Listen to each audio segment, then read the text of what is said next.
argumentative. This document is, 1 second. What's the first line of this document? This is to notify you that a pre-disciplinary meeting has been scheduled for 6/25/2020 at 12 p.m. Okay, and you know what the purpose of this meeting, of this document is, right? It is to provide notice of a pre-disciplinary meeting. Right, you know what the legal purpose of this document is also, don't you? To provide due process. Right, okay. So again, in order to do that, you've already had to identify how these work rules have been violated, didn't you? And as I indicated, how we believed they could have been violated were included into the investigation. They were in the documents, which you have previously shown me, but I don't remember exactly how each work rule was considered without looking at the documents. Okay, so this again, for this warden, in this extraordinary event, you cannot sit here today, identify how she violated this work rule that you've got in front of you. Is that right? I'm going to object form of the without question and reviewing the argumentative. investigation. Okay, how about work rule 3? How did she violate work rule 3? Okay, 1 second, please. All right. We're having a problem. Nobody, we can't all talk at the same time. If you have an objection, Mr. Mullenbach, please let us know. And then when he does, you need to stop, Mr. Cross, and so does Ms. Fassehaye. Also, you're getting very excited, Mr. Cross. There's no reason to get difficult with the witness. You can ask your questions, get the points, and then again, when you want to put your argument together, you will have the facts you need to do so. But we do not need to see you get aggressive with the witness. Go ahead. It's adverse. I think there's a distinction there. No, adverse is the way in which you ask questions, as in pointed questions that are not, that direct them to an answer. Not aggressive and angry and abusive. No, that's not allowed. It is a tone issue. Is that it? There's nothing. It is a tone issue. Go Okay. ahead. Okay. Let's just talk then. I hope my tone is now appropriate for you. It But sounds let's great. talk Thank about you. serious misconduct. Are you able to talk about the serious misconduct? Can you answer my question, please? I'm trying to understand what you're asking me, sir. Are you able to talk about serious misconduct? Generally, In relation to this exhibit and the Ms. Novak, is that what you're saying, correct? Sure. ahead. Thanks. if I can review the investigation, then yes, but not just looking at this document. And based on your knowledge and experience as an HR person and an attorney, as well as the department administrator, division administrator, do you know the difference between serious misconduct allegations and other misconduct allegations? Yes, I do. What is that distinction? If you can tell us, please. Serious misconduct allegations are, there's a whole list of what those could be. And here, as we've listed, gross negligence or conduct by an employee which causes substantial risk to the safety and security of the facilities, et cetera, are one of the serious misconduct rules that we have cited. Great. Thanks for that answer. Can you answer my question, please? That's what I thought I did. Now, my question is, what's the difference between serious misconduct and other misconduct? What you did was identify a kind of serious misconduct. What I'm asking for you is to compare and contrast the categories. Are you able to do that? I'm going to object again. This is just badgering at this point. It's continual. Okay, I agree with Mr. Mullenbach. Okay, so Ms. Fassehaye, there's serious misconduct. Are there other levels of misconduct that the DOC would give as discipline? Yes, so there's a list of work rules, and then there's a list of work rules under serious misconduct. If you are found to be in violation of serious misconduct, there is an opportunity to skip progressive discipline should you be found to have violated that. But you can only skip progressive discipline if there is a finding of serious misconduct. And so there's a whole, this document, page 900 of response exhibit 12, discusses some issues here. Is that the definition that you're talking about that's in the DOC's policy, or is this specific to Ms. Novak, our Warden Novak's case? What is listed here is specific, that is the terminology utilized in the work rules for serious misconduct.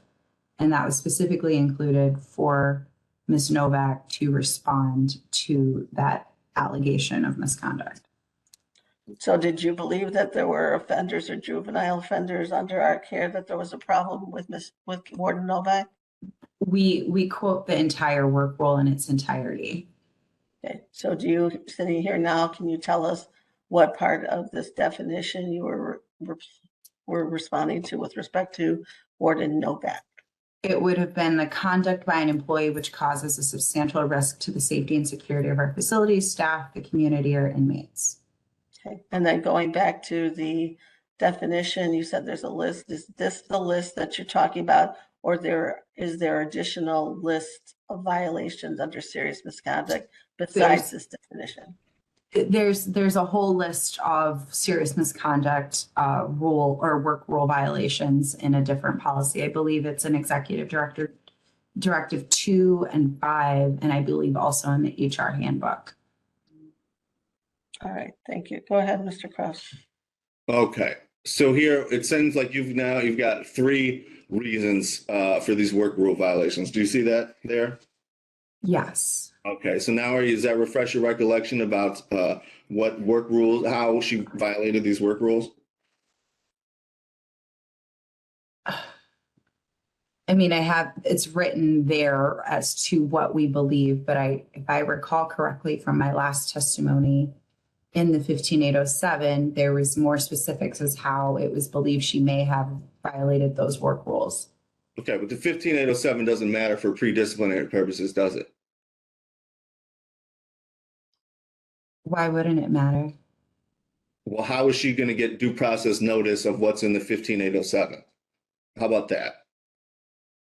This was the notice that she was provided, but you've asked me specifically how she violated each work rule, and I am referring back to the investigation, sir. Okay, so it's not actually what's in this document isn't actually what's definitive. It's what's in the 15807 that's definitive. Is that what you're saying? That is not what I said. You specifically asked me how exactly I believe that she violated each work rule. I said I'd have to refer back to the investigation.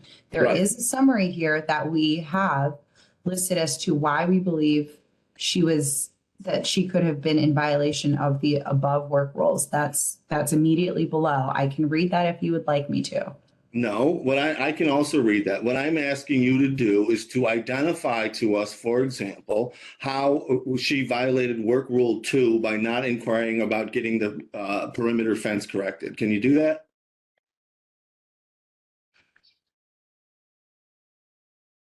I don't know that is specific to work rule 2.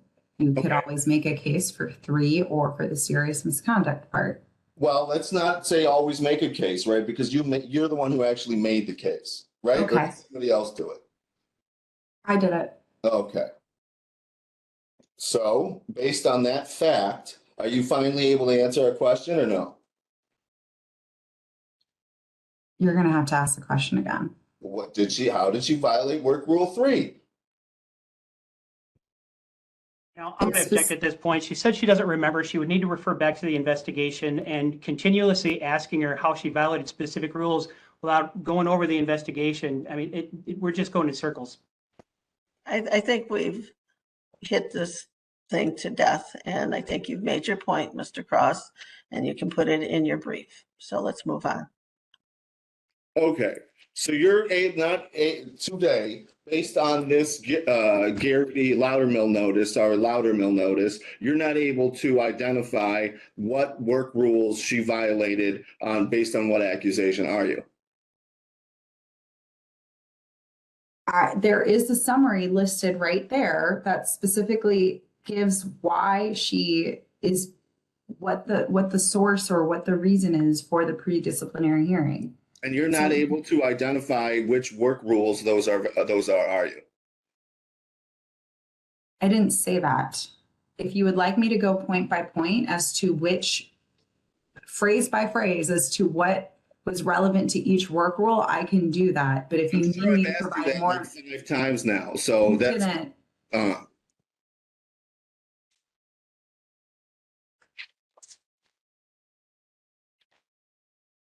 we're done?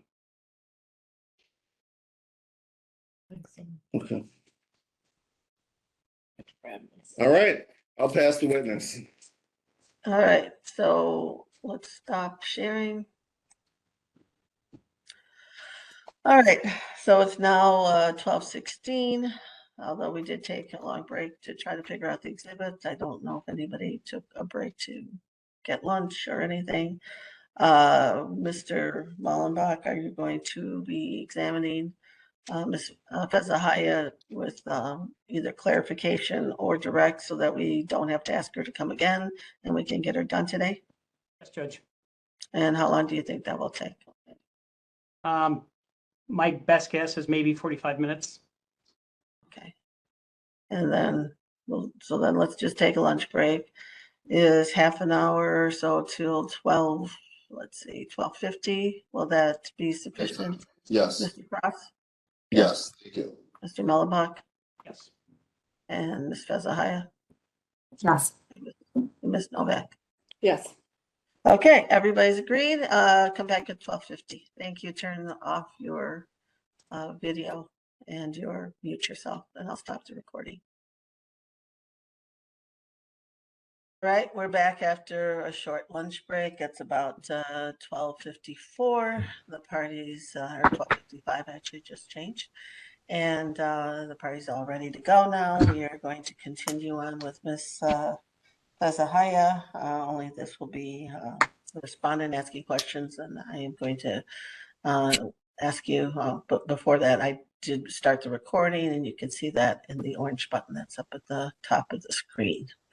So now, Mr. Mullenbach, are you asking clarification questions? Or are you just doing your examination?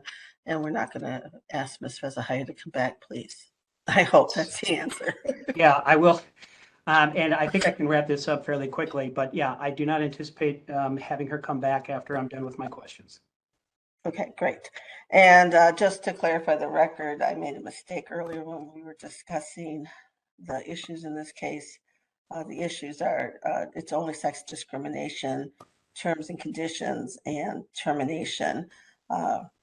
When I said it earlier, I mentioned retaliation, and that's not an issue in this case. I believe I was thinking of a different case, and that's why I got confused. So just sex discrimination in this case. All right, go ahead then, please. Thank you, Judge. Ms. Fassehaye, you previously testified that shortly after the escape occurred, you spoke with Ms. Novak on the phone, correct? That is correct. And did you provide Ms. Novak with any guidance at that time? Yes, I did. Could you explain what guidance you provided? Yes, I indicated that they would have to follow the ICS structure and the escape plan checklist, or I probably referred to the checklist of unusual incidents.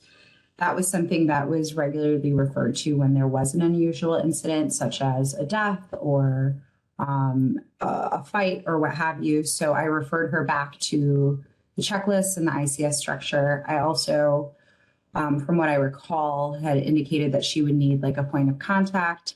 And then I also indicated to her that I would be sending Security Chief Larry Fuchs to assist. Okay. And did Ms. Novak acknowledge the guidance that you provided? Yes, in fact, she said it was very helpful. And during your interview with Internal Affairs, did you inform them of the guidance you provided with Ms. Novak? Yes.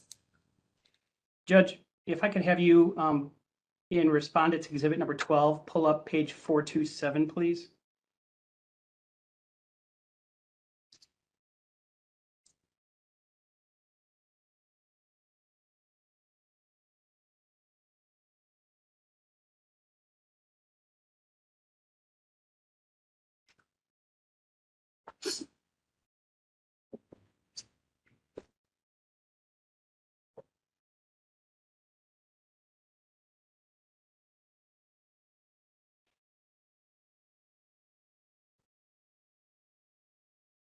Sorry, I put myself on mute.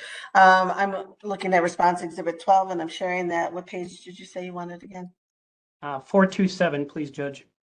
Okay.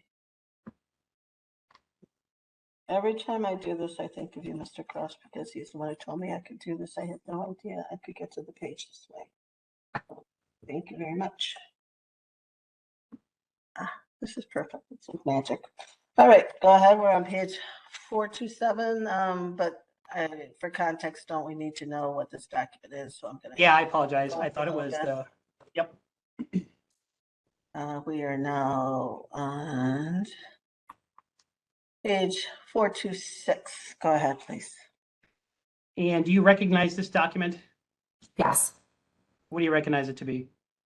This is the investigatory interview, 15807C, where I was interviewed as a witness. And you previously testified about this document, correct? Correct. Okay. Judge, if you could go again down to 427, and Ms. Fassehaye, I'll direct your attention to answer number 5. It's a little long, so I'll try to pinpoint where I'm specifically referring. What question are we looking at? Number 5, Judge. All right, gone too far. So the question is on the bottom of 427 and the answer is on page 428. Go ahead. Yep. So Ms. Fassehaye, if you, again, this is a little bit long, but if you go down six lines in that paragraph, there's a sentence there that starts, "When I got the call from Sue Novak." Can you let me know when you find that? Yes. Okay, and so that reads, "When I got the call from Sue Novak, at that point I directed her to launch the ICS structure immediately, to have a point of contact for the institution, and to follow the checklist in terms of notifications." Did I read that correctly? Excuse me. Yes, you did. Sorry about that. And that's in fact what you told the investigators? That is correct. And the next sentence after that reads, "She said she was on her way into the institution and would do so." I assume the she is referring to Ms. Novak, correct? That is correct. Okay, so she did in fact acknowledge the guidance you gave her? Yes, she did. Judge, if I could have you go to Respondent's Exhibit number 2, please. Has that been admitted into the record? I'm sorry? I don't think number 2 is in, if I heard you correctly. Yes, that's it. It's responsive.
You're going to offer this document, I take it? I'm sorry? You're going to offer this document? Yeah, I'll Responsive obviously exhibit. lay a foundation first, but yes. Right, so is there going to be a issue with this, Mr. Cross? You can do it now. No? So far, it seems all fine to me. Well, I'll say yes that he's offering, but I'm not gonna say that it's in until I know for sure from you that you're okay. Okay. Okay, let's get it big. All right, response exhibit 2. And what page do you want? Just the next page down, please, Judge. All right, we are on page 20 with the state seal. Right there is fine. So based on this cover page, Ms. Fassehaye, can you tell what this document is? If we need to scroll down a little bit, we can, obviously, but can you tell what this is based on what's showing? Yes, this is the guidelines for incident reporting. So if there's an unusual incident, if there's any kind of incident, this outlines what the steps are to take. And this was for the Division of Adult Institutions, in which I was administrator of. And this is also referred to as the checklist. Correct. Judge, if you could scroll down one more page, please. I'm sorry, 2 more pages, I guess.